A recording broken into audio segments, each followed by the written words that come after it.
This happened maybe 8 or 9 months after I moved into my first house. I was 24 at the time, fresh out of college with a decent job. All you need to know about the house is that it had a very spacious basement that I used for storage. The previous owners had partitioned it into these separate rooms using plywood and exposed framing. There was the main area at the bottom of the stairs, then a laundry section, then what I think was supposed to be a work, and then this back room that was mostly storage.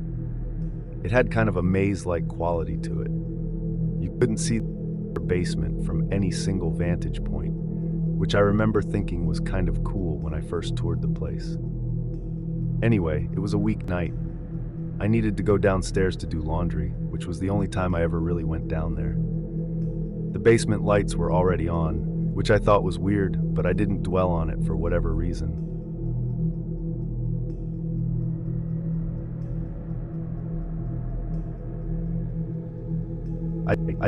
I hadn't bothered changing the old yellow incandescent that had been there when I moved in. I started walking down the stairs and things escalated so abruptly that I couldn't react quick enough. I made it to the bottom of the stairs and started walking toward the laundry area when I saw movement in my peripheral vision. I turned my head instinctively and locked eyes with a man who was crouching behind one of the folding tables that I had set up near the far corner. It was so unsettling that I almost dropped the basket. My brain refused to register what I was seeing. There was literally a stranger hiding in my basement. I couldn't move. All I could do was stare at this intruder who was now staring back at me. And it was not a pleasant stare. He looked like he had just crawled out of a sewer or something. And then he stood up and ran, not further into the basement toward the partitioned rooms in the back. That snapped me out of my fear-induced haze, and I started moving backwards toward the basement stairs. But I must have wasted too much time because before I could reach the stairs, all the lights in the basement went out. Until that moment, I had never been down there with the lights off. I hadn't anticipated how dark it would be. It was fully pitch black down there. Complete and utter darkness. I mistakenly assumed I knew my own house, so I kept moving toward the stairs. But I must have misjudged something because I tripped and fell to the floor. By the time I got up, I was completely disoriented. The chaos and fear of the situation was overwhelming my brain, and I couldn't think. My phone was sitting on the counter upstairs, so it's not like I could just reach in my pocket and turn on the flashlight. I started screaming like a lunatic, thinking that might scare off whoever had broken into my house. But actually, that strategy must have energized them, because I started hearing screaming coming from the other side of the basement. It was terrifying. I was screaming into the darkness, trying to seem like I was crazy, and someone on the other side of the room was doing the same exact thing, and his screaming was much more intimidating than mine. He legitimately sounded like a murderer. I stopped screaming and he followed suit. I started navigating around the basement purely by touch. I had no other choice and I started hearing movement behind me. He must have been doing the same. The sounds were getting closer, and amidst the horror of everything, I couldn't help but get the sense that he knew my own basement better than I did. I knew I was getting closer to the stairs, but that basement is massive. I started hearing breathing coming from somewhere behind me, and I genuinely thought he was going to catch me. After what felt like an eternity, I felt the wooden base of the staircase. I grabbed the railing and started running up the stairs. But before I could even hit the second step, something grabbed my ankle and I lost my grip. My head struck the railing and I fell all the way down to the basement floor. I still couldn't see the guy, but he was dragging me away from the stairs with what genuinely felt like inhuman strength. I kicked and thrashed my legs with all my might and miraculously connected with something. The strike was just strong enough for him to lose his grip, and I twisted and twisted until I escaped his grasp. I started running back towards the stairs in the dark, and he started screaming again, but I found them before he could catch me. I made it to the top in the dark, burst through the door, and slammed it shut behind me. The nightmare was far from over, though. That door doesn't have a lock, so I had no choice but to press my weight against it and hope I was strong enough to keep him out. Just as I suspected, I heard footsteps pounding up the basement stairs mere seconds later, followed by a huge crash against the door. The door swung open for a terrifying second, and it took everything in my power to push it closed. The first impact must have emboldened him because he started repeatedly slamming into the door. I yanked off my socks and pushed against the door, knowing my life depended on it. I have no idea how he didn't make it through, but he eventually gave up. I heard footsteps crashing back down the basement stairs, and I immediately seized the opportunity to grab my phone. I ran over to the counter, grabbed it, and ran back to the basement door. With my back pressed against the door again, I called the police. When they finally arrived, that guy was gone. I kind of had a feeling. One of the basement windows had been forced open from the outside, and it didn't take a genius to figure out what happened. There was nothing missing or stolen. So, one of the officers suggested that the intruder was probably using my basement as a place to live or hide. That hadn't crossed my mind, but it was somehow a worse thought than him simply wanting to rob the place. The other reason the police arrived at that theory was that the intruder somehow knew where the light switch was, which wasn't in the most obvious place. It made sense. I ended up moving out about 4 months after the incident. Thinking about this again has confirmed something for me. That guy was fully prepared to kill me that night. And if things had played out differently, he just might have. This happened when I was 14. I'm in my 30s now, so we're talking close to 20 years ago at this point. My parents had to drive out of state for a wedding and didn't want to leave me alone despite the fact that I was staying at home alone age. So, the original plan was for my older sister to stay with me for the weekend. She was already in college at the time, but she only lived an hour away. As soon as my parents left, though, she texted me and told me she had some party to go to and was going to come. I didn't really care. I didn't even bother telling my parents about it, partly because I didn't want to stress them out, and partly because I didn't want them to find someone else to watch me. It wasn't like the house was in some sketchy area either. It was a typical 2-story home in a quiet suburban neighborhood. The place mostly consisted of families too, so I knew I'd be fine. The evening was completely uneventful. I played Halo for like 6 hours, something I'd ordinarily never get to do. It wasn't until just after midnight where things started getting weird. I was still lounging on the couch when I heard this faint tapping sound. The sound came from somewhere in the backyard, and I immediately assumed it was something hitting the siding of the house. That's honestly what it sounded like, so I wasn't too... A few minutes later, though, I heard it again. The sound was nearly identical, which gave me the impression that it was a tree branch hitting the same spot on the house. But then the tapping migrated like whatever was making it was moving along the side of the house. That's when I knew something was wrong. The sound was far too intentional to not be made by something sentient. I muted the TV and froze. I didn't want to move. I just sat there listening the way anyone would. But now there was just silence. After maybe a minute, I convinced myself that it had just been a scuttling animal or the wind, and I turned the TV back on. 20 minutes later, there was a new noise, one that made me a lot more concerned. It was another tapping sound, but this time it sounded like it was coming from below me, from the basement. The living room was directly above the basement, so it had to be coming from... It was an unfinished basement with a little kitchenette in the corner, so it wasn't crazy to imagine a critter rummaging around in there. I muted the TV again, this time getting up off the couch. I was dreading it, but I had to check. I had to at least assure myself that nothing was wrong. The basement had several windows that led directly to the outdoors, so, in all likelihood, the raccoon or stray cat that had been making the first noise was now knocking against one of those windows for whatever reason. I tried to convince myself I wasn't freaking out and walked over to the basement door. I opened it and stood at the top of the stairs, looking down in the darkness. The tapping noise was louder now, happening every few seconds or so. I don't know why I did this, but I called out hello into the nothingness.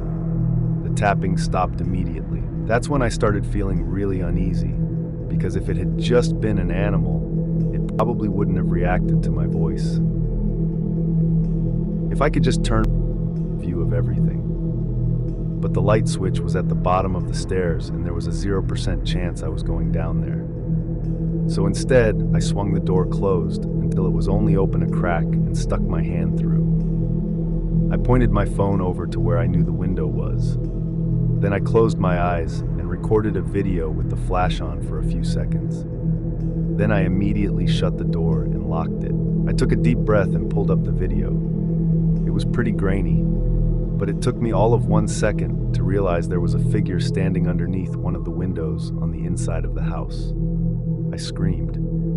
I couldn't control myself and I ran to my room. I locked the door and immediately called my dad, who called the police for me. I was still on the phone with my parents when I started hearing repeated banging on the basement door. That guy was trying to break into the finished part of our... And then, after the 5th or 6th bang or so, there was silence again. And then the police showed up. They searched the basement, but that guy had escaped through the window. The officers were actually nice enough to search our yard, but that guy was long gone. There was a bunch of stuff missing from the basement. Like I said before, it wasn't finished, but that didn't mean my parents left it empty. I can't remember everything that had been stolen, but the scariest thing by far was this. When the police inspected the kitchenette, they found the biggest knife in the rack missing. It was a terrifying thought. If it weren't for the video on my phone, I don't think the police would have taken things as seriously as they did. But of course, nothing ever came of it. And this was almost 20 years ago now. I have no idea what happened to that old phone. It's probably buried in a box of junk in my parents' house somewhere, if it even still exists. If I ever find it and the thing still turns on, I'll submit the footage. This happened when I was 16, 4 years ago now. I grew up in this big suburban house that my parents bought before I was born. It's one of those places that looks normal from the outside, but has all these weird quirks once you're inside. The biggest quirk by far is the basement. It's easily the largest room in the house. My parents finished it years ago and turned it into this casual hangout space with a sectional couch, a decent TV, and a couple of storage rooms in the back. You'd think a space like that would get a lot of use, but my parents are the type who prefer the living room upstairs. So basically, the basement is essentially mine. The other thing you need to know about is my cat. His name is Rocky, and he's one of those annoyingly friendly cats that constantly needs attention. Because of that, my parents put him in the basement every night before they go to sleep, so he doesn't bother. Now, here's where things get a little sketchy, and I'm just going to be honest about it, because there's no point in pretending otherwise.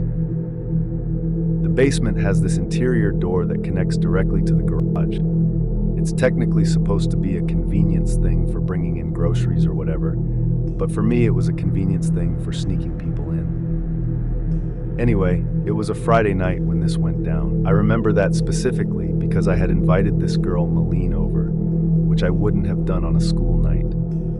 I also remember assuming Rocky was already down there.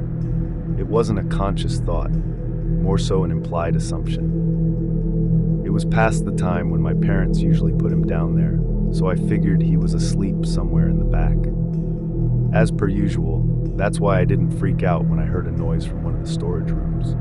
It was this faint like moving around in the boxes. I feel like I was justified in keeping my cool because it sounded like the exact sound an energetic cat might make. Malene obviously tensed up a little, but I explained to her that it was just my cat. And then we went back to pretending to watch whatever was on the TV, but the noises kept happening. Not constantly, but every few minutes there'd be another rustle or a soft thud. Each time, Malene would give me a worried look, and I'd have to assure her that he was just a very active cat and liked to climb on things, which was true. He did like to climb on things. I was still 100% calm, right up until I heard scratching coming from the door at the top of the basement stairs. The door that led to the main part of the house. I instantly knew what I was hearing. It was Rocky scratching at the door to get into the basement, meaning he wasn't already down there with us, which also meant that whatever noises I'd been hearing for the past half hour. I didn't say anything right away, partly because I didn't want to scare Malene, and partly because I didn't know whether I believed what I was hearing. But before I could react, Malene, who was still sitting right next to me, started screaming like she was being stabbed. I whipped my head around and realized she was pointing behind me toward the back of the basement. I turned my head a little further and literally froze in fear. There was a foam football rolling across the floor, clearly having just been thrown out of the storage room. There was someone in there. I didn't see anyone. The back of the basement was too dark, but there was no other explanation. Someone was back there. Someone had been back there the whole time. Without thinking, I grabbed Malene's arm and practically dragged her up the stairs.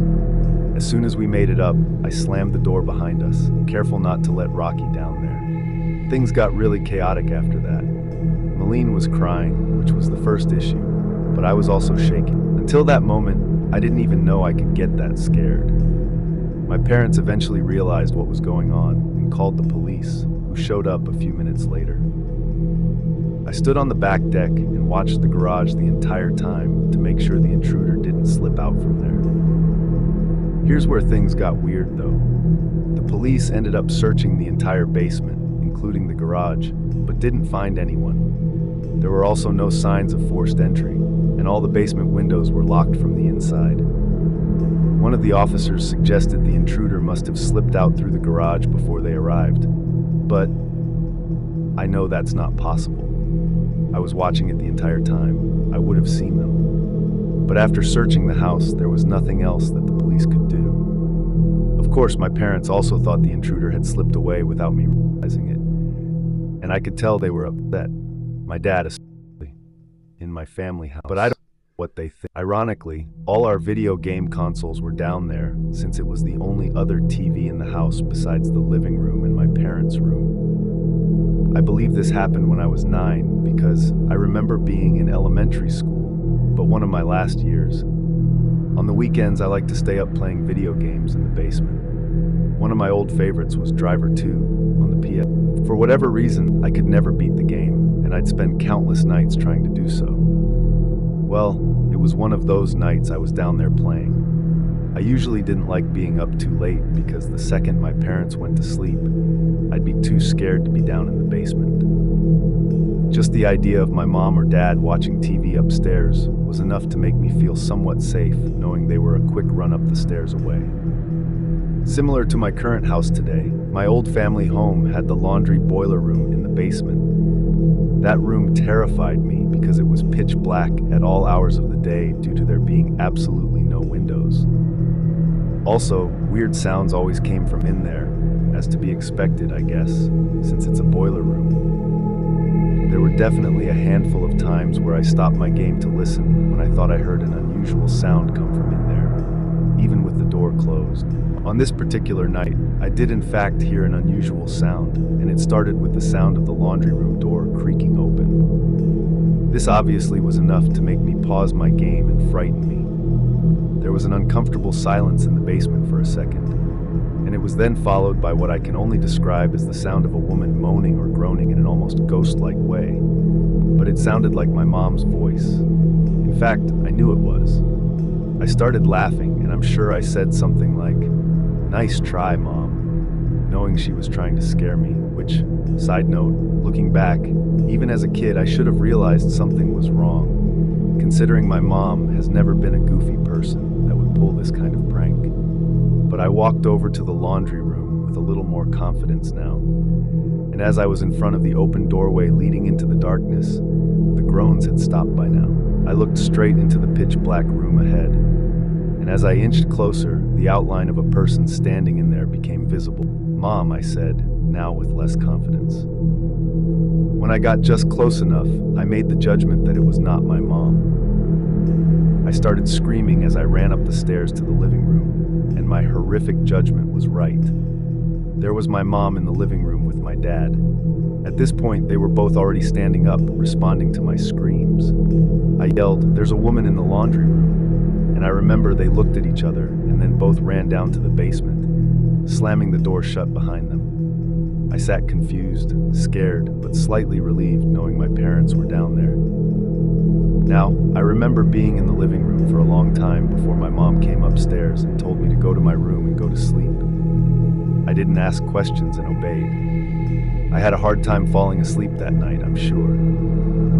But I remember the next morning, my parents told me they had one of their friends prank me to scare me, and they treated it like it was one big joke.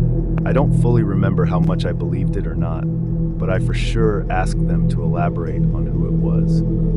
My mom said it was one of her friends from out of state who was visiting. I didn't question it, but as I got older, the name Debbie was seemingly accidentally dropped by my parents a few times. And whenever I'd ask who Debbie is, they'd have a different response. When I was maybe 14, I thought back one day on this night and decided to do a deep dive. I found a family tree type of website and admittedly stole my dad's credit card from his wallet momentarily to pay for the service, then slipped it back in the wallet.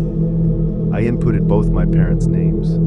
Among a few familiar names and a bunch of names I didn't recognize, what instantly stood out was that my mom had a sister named Debbie. So I Googled Debbie, followed by my mom's maiden name, and up popped an obituary. She was dead. I ran to grab my parents to show them what I found on the screen, and I demanded they explain. I remember their shocked and nervous looks on their faces.